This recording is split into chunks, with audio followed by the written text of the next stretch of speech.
I have watched enough crime shows to have heard the adage that everyone screams when they fall. More than one mystery is started with a detective puzzled by the lack of a scream from an apparent jumper. According to the cinema detectives, even a jumper will show a moment of remorse and scream in terror as they plummet. I have never questioned this wisdom until I began having the dream. The first few nights I barely noticed it. I went to bed at the usual time. Just as I was drifting off, I had a sensation of weightlessness, followed by me flailing my arms in an attempt to regain a grasp on gravity. I awoke gasping, but I was able to quickly settle in for a regular night's sleep. I noticed, after a few weeks, that the time I spent having the sensation was increasing each night. It had started out as no more than a mere few seconds, but by now it was at nearly a minute. One night, I was able to begin dreaming without waking with a start. For a few brief seconds, I thanked the universe. A dark, still night enveloped me. As my eyes adjusted, I was eventually able to make out a sparse skyline. Massive skyscrapers rose like islands from out of a void. If any of them were firmly planted on solid ground, I could not see their origin. The most that squinting would allow me to make out was the outline of humanoid figures on their individual rooftops. One of the distant figures suddenly jumped off the building it had been standing on. Helplessly, I watched as it fell until I could no longer distinguish the figure from the surrounding blackness. When I bent my neck in a vain attempt to find some salvation for the figure, I suddenly saw the rooftop ledge that I was standing on. My foot slid off the ledge with a knowing curiosity, and I woke up, having been dreaming for exactly 1 minute.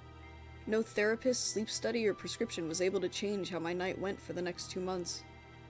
Each night it was always the same dream, and each night I explored the endless, rushing chasm for exactly 1 more minute. While experts had failed me, I could almost have lived with things as they were. After all, how long is 1 minute in cosmic terms? What foolish optimism I had. When I awoke on the night when the dream lasted for 2 hours, instead of the expected 61 minutes, I finally began to understand. My existential crisis was apparently somehow also vaguely exponential. Seconds became minutes, minutes became hours. My mind shuddered at the mathematical implications. I tried not sleeping. My blood coursed with everything from caffeine to prescription stimulants, and I still blacked out every night. The morning I awoke with an aching jaw on my tiled kitchen floor, surrounded by a cold coffee puddle and mug shards. I decided it just seemed safer to make sure I was in bed when the dream began. I'm no longer sure of how long the dream lasts. The last few times I awoke, it was in a hospital, surrounded by medical staff and relatives. The salted beard my father wore was a bittersweet clue. I am an uncle now. How big will the rascal be when I see him next? How many more times will I be greeted by my father?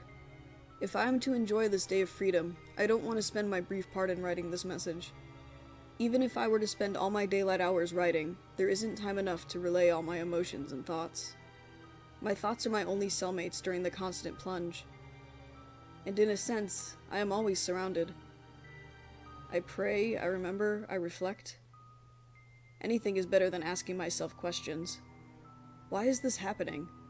Is this entire experience real or just a prolonged nightmare? Am I in a semi-lucid coma? Am I a jumper whose mind is battling between protecting me from the truth and facing the consequences of my actions?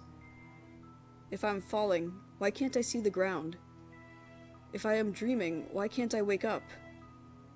If I'm awake, why can't I scream?